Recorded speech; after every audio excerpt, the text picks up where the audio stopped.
country was built for and by dreamers. Famous U2 lead singer Bono, whose real name is Paul Hewson, is not American. However, this multimillionaire liberal celebrity evidently feels that he has the right to come to the United States and tells us what political policies we should have. Bono recently appeared on fellow liberal Jimmy Kimmel's Late Night Show and went on a ramble about how President Donald Trump was wrong to end the DACA program that gives illegal immigrants the right to stay in the United States. Bono first tried to make a joke about Trump and North Korean dictator Kim Jong-un, saying, "It's a strange place we find ourselves in. It's dangerous out there when you have a little emperor there with a bad haircut and his finger on the nuclear arsenal. And a lot of people in silly costumes following me around. And then you have the dude from North Korea." He then added, "Every night we're reminded why we fell in love with this country. And it's not just a country, it's an idea. It's a great idea, one of the best ideas ever. But you can feel in recent times that idea get a bit twisted." Addressing DACA, he stated, "And then you have the dreamers, I mean, we're Irish. We're the dreamers. This country was built for and by dreamers. If there's no room for dreamers, where are we in America? It's the American dream." Bono even changed the lyrics to U2's song Bullet the Blue Sky so that it said instead, "Suit and tie comes up to me, face orange as the rose on a thorn bush / skin as thin as an orange crush / he's peeling off those dollar bills, ground shakes, but the children can't weep / vaporized in a single tweet." Do you think Irishman Bono should stick to entertaining people and stay away from American politics? Watch below.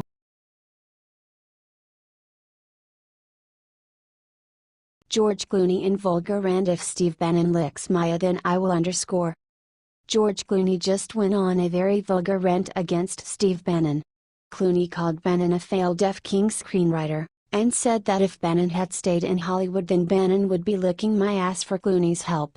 I guess we now know the requirements to get Clooney in your movie. Steve Bannon is a failed F-ing screenwriter, and if you've ever read his screenplay, it's unbelievable. Now, if he'd somehow managed miraculously to get that thing produced, he'd still be in Hollywood, still making movies and licking my ass to get me to do one of his stupid-ass screenplays," said Clooney. "I like picking fights. I like that Breitbart News wants to have my head. I'd be ashamed 10 years from now if those weaselly little puzzes, whose voices are getting a lot higher every week as this presidency starts to look worse and worse, were still after me," Clooney said. He went on to deny that he is an out-of-touch liberal. "You know, they say I'm out of touch. You want to call me a Hollywood liberal? Come at me. I sold ladies' shoes, I sold insurance door to door, I worked at an all-night liquor store, I cut tobacco for a living. I can change the fan belt on my car," said Clooney. "I grew up in that world in Kentucky. I know every bit of that world, and I know my friends and what they believe. And I know this is not a moment in our history that we'll look back and be proud of. So if I'm not standing on the side I believe to be right, I'd be ashamed," said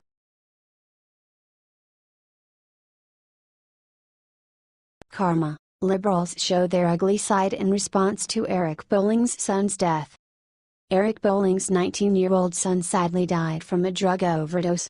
They are determining if this was a suicide.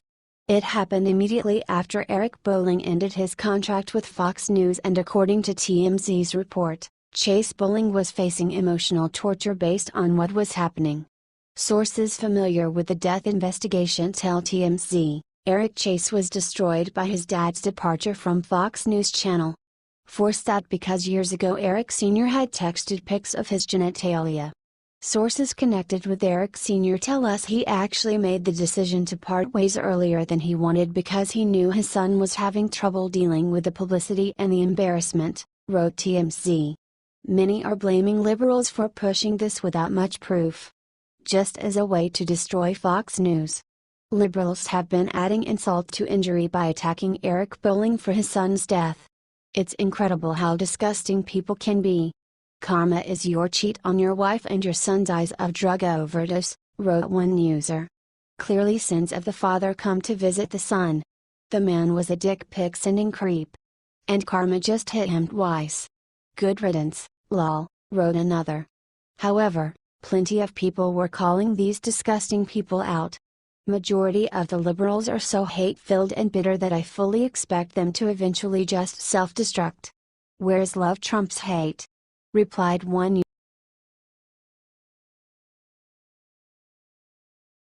Hillary Clinton makes definitive statement on whether or not she will run for president again.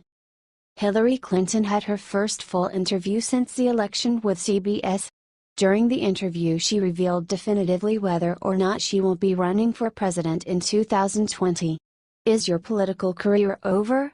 Asked the interviewer. Yes. As an active politician, it's over, said Hillary Clinton. Woo. I am done with being a candidate, she reiterated. However, she claimed that she was not done forever being political. I am not done with politics because I literally believe that our country's future is at stake, she said. We have a reality show that leads to the election of a president. He ends up in the Oval Office. He says, boy, it's so much harder than I thought it would be. This is really tough. I had no idea. Well, yeah, because it's not a show. It's real, said Hillary. She went on to claim that President Trump's inauguration speech was made for white supremacists. So there I was, on the platform, feeling like an out-of-body experience. His speech was a cry from the white nationalist gut, said Hillary. He was quite successful in referencing a nostalgia that would give hope, comfort, settle grievances for millions of people who were upset about gains that were made by others, said Hillary. Check out the interview below.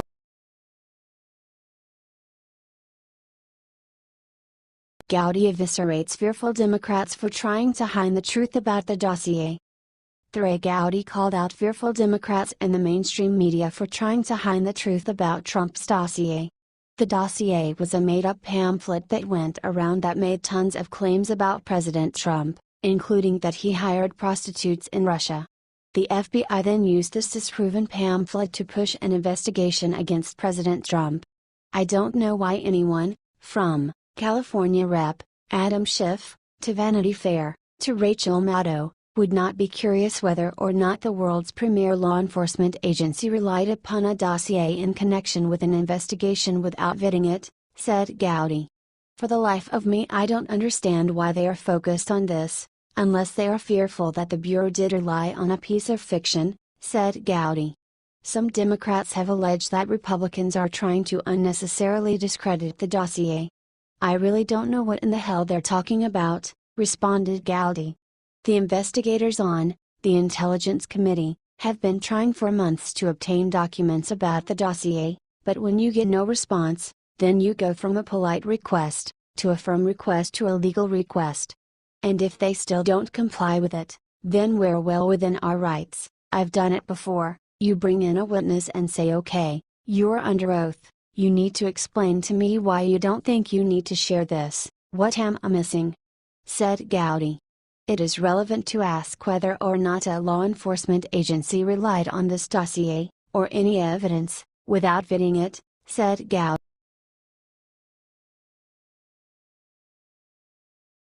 Don Jr. crushes Michael Moore for idiotic thing he said about President Trump and Irma. Michael Moore has been trying to capitalize on Trump's presidency ever since he was elected.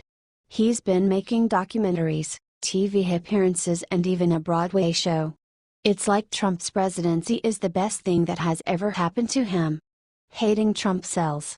That's why he is so willing to make dumb comments about Trump without even putting thought into it.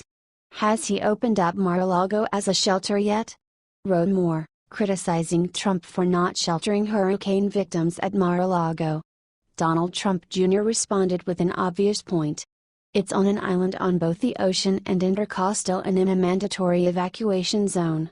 Probably not the best idea, but narrative. Wrote Don Jr. It appears that Moore wrote that tweet without having any idea where the Mar-a-Lago is. The internet loved Don Jr.'s reaction. Category 5 dumbass, wrote Kurt Schiller. The onage here is emphatic. Wrote Paul Joseph Watson. National Hurricane Center says if Michael Moore could lay his fat ass on the beach in Naples he alone could stop the storm surge, wrote Joe Biggs.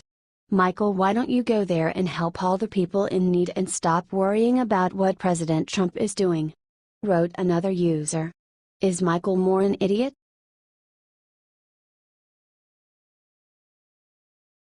Stupid and hard-headed, Pope Francis scolds President Trump for not doing more about climate change. Pope Francis just tried to argue that you can't be against DACA and be pro-life at the same time. The President of the United States presents himself as pro-life, and if he is a good pro-lifer, he understands that family is the cradle of life and its unity must be protected, said Francis of DACA. The Pope went on to admit that he doesn't know what he's talking about. He explains how he doesn't know the specifics of DACA. "I think this law comes not from Parliament but from the executive. If that is so, I am hopeful that it will be rethought," he said. This wasn't his only political comment of the way. He went on to preach that we must listen to what scientists have to say about climate change. "If we don't go back, we will go down. Whoever denies it has to go to the scientists and ask them. They speak very clearly. Scientists are precise," said Pope Francis. "Then they decide and history will judge those decisions," said Francis. He was then asked why some governments don't see the importance of the issue. "Man is a stupid and hard-headed being," Francis responded. Then he was asked about North Korea. "I'll tell you the truth, I don't really understand the world of geopolitics. I think what I see there is a fight for political interests," responded Francis.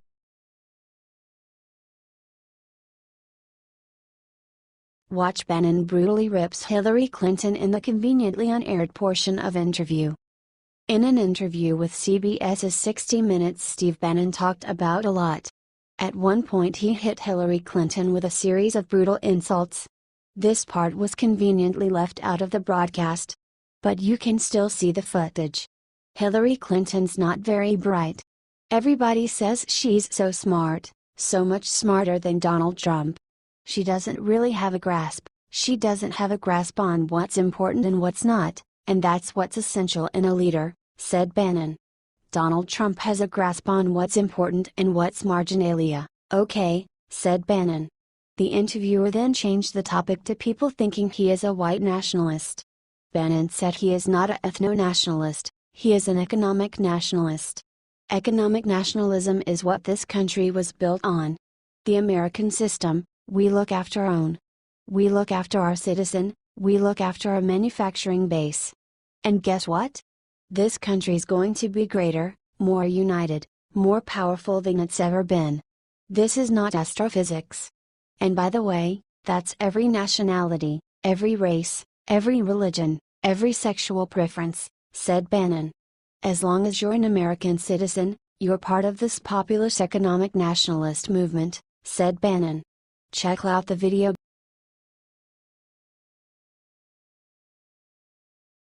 Bolling's son is dead partially because of emotional torture from a certain liberal news network. TMZ reported on the drug overdose of Eric Bolling's son. Chase was only 19 years old and people from all sides of the political spectrum have been offering him condolences. So awful.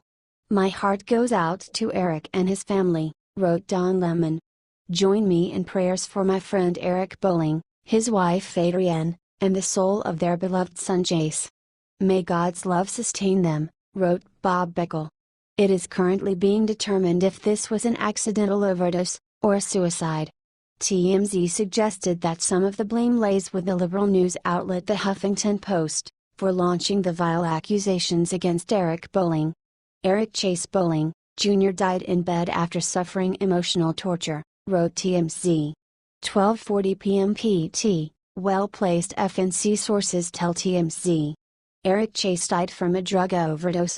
We're told he was having a hard time dealing with the trouble his dad was having at the network. Our sources say he was extremely embarrassed by the stories and was emotionally upset, wrote TMZ. Sources familiar with the death investigation tell TMZ. Eric Chase was destroyed by his dad's departure from Fox News Channel. Forced out because years ago Eric Sr. had texted pics of his genitalia. Sources connected with Eric Sr. tell us he actually made the decision to part ways earlier than he wanted because he knew his son was having trouble dealing with the publicity and the embarrassment, wrote TMZ. When liberals launch these shameful, baseless attacks against people in order to destroy Fox News, they need to understand the awful damage that they are causing.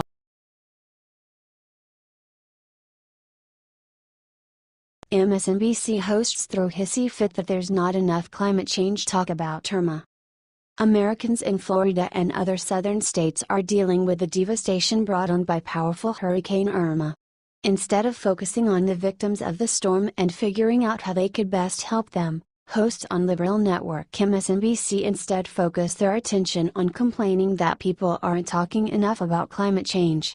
This first started when host Ali Velshi brought former EPA official Mustafa Ali onto his show and mentioned Rush Limbaugh, saying, "What do you say, Mustafa, to people who say this isn't the time for the conversation, or people like Rush Limbaugh who said this is media hype to advance a climate change agenda?"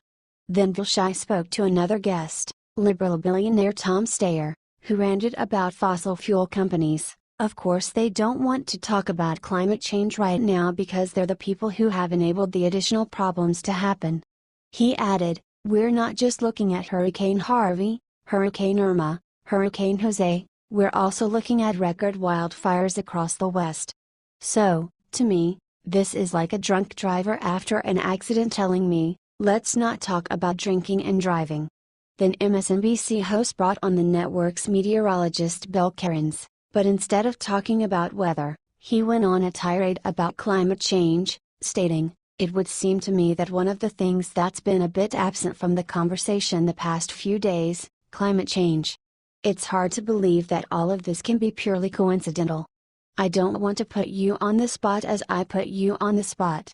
Later on, Melvin talked to fellow MSNBC host Chris Hayes and again whined about people not talking more about Hurricane Irma in terms of climate change, complaining, "There has been a part of this conversation, at least it has seemed to me there has been noticeably absent over the last few days, and I know this is a cause that is near and dear to your heart, climate change, and the fact that what we are seeing play out this summer can't just be a coincidence." Do you think MSNBC needs to give up its obsession about climate change and stick to reporting about the actual emergency? Watch below.